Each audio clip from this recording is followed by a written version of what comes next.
Bridget. So I feel like Jace will have an advantageous matchup against Mike Z's Potemkin. Bridget in general is very good at just avoiding all of Potemkin's threat ranges, and it requires a series of correct reads on Potemkin's part. So if Mike Z does somehow fight his way to Jace, that would be a grim fate. Yes. That match happened in pools. It was Jace's match to get into winners top 8. Mike Z actually won the first game really convincingly, and then Jace shook it off and Changed up his strat. Changed up the strat slightly, and I think it was a fairly convincing run back. Yeah, honestly, the best hope for Potemkin in that matchup is like get that initial knockdown somehow and just never let up. So I'm not sure if Paul has seen plus R Testament ever. He has been living in the mountains for a while. Oh, that's right. He has not had access to the full range of competition that he usually had in the past, right? Yes. But he does have a ton of Testament experience of accent work. He not only played against like Wuku, but there was other Testaments, and they had a kind of a Brett-like player who played every character. But Testament was the one he ultimately went the most with, because Testament was the best character, or up there at least. So he has plenty of Testament experience.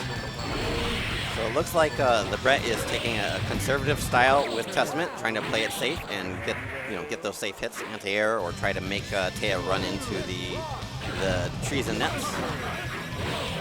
Oh, yep. 2 H's through. Got some XCB setups into the teleport. Oh, sweet whiffed. Oh, interesting. That jump K to disarm the net there was really cool. Wow. The Brett's mixing up the number of nets he throws on his descent in order to prevent Teyah from anti-airing him. Oh, the Force Break Gravedigger. Wow. Force Break Gravedigger in the OTG tree. Wow, into the poison. Wow. What was it planned? That is the question. Absolutely, yes. I feel like the Brett is the type of player who would keep close track to his setup. Paul's going to Soul. Yes, which is the Soul. This is unexpected. I guess I would have thought Melia is the truth. I'm guessing he's planning to try to rush the Brett's Testament before he can set anything up. It seems like it's not as advantageous, and I don't think he has as much experience. That's true. Oh. Well, you got a wild throw into Sidewinder. It may be because the Brett is playing it safe. The more reckless Soul strategy of going in will work out better overall. Faster movement speed. Wow. What was the startup of that move that got that traded with the super? Oh, I'm not sure. Oh, Riot Stomp. Yep. Looks like he's going with a heavy, a jump heavy approach.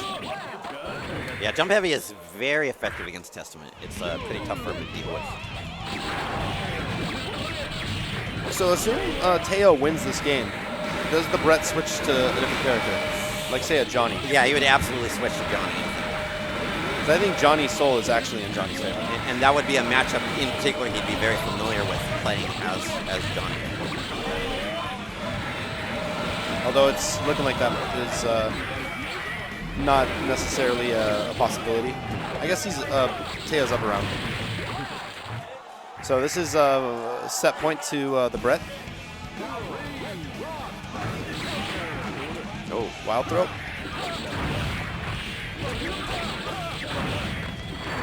So I think I actually remember the game where Paul played the most Soul.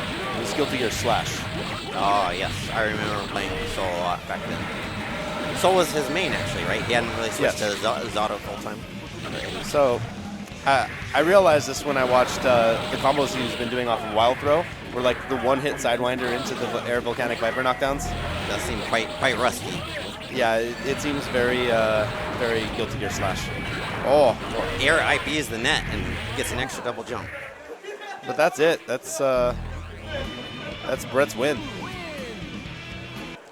So that's it for Canada, actually. Despite coming 3 strong in the top 8, they had a really strong showing. Oh, Spark's back. All right, so now back to the winner side. We're going to have Spark versus the beautiful dude.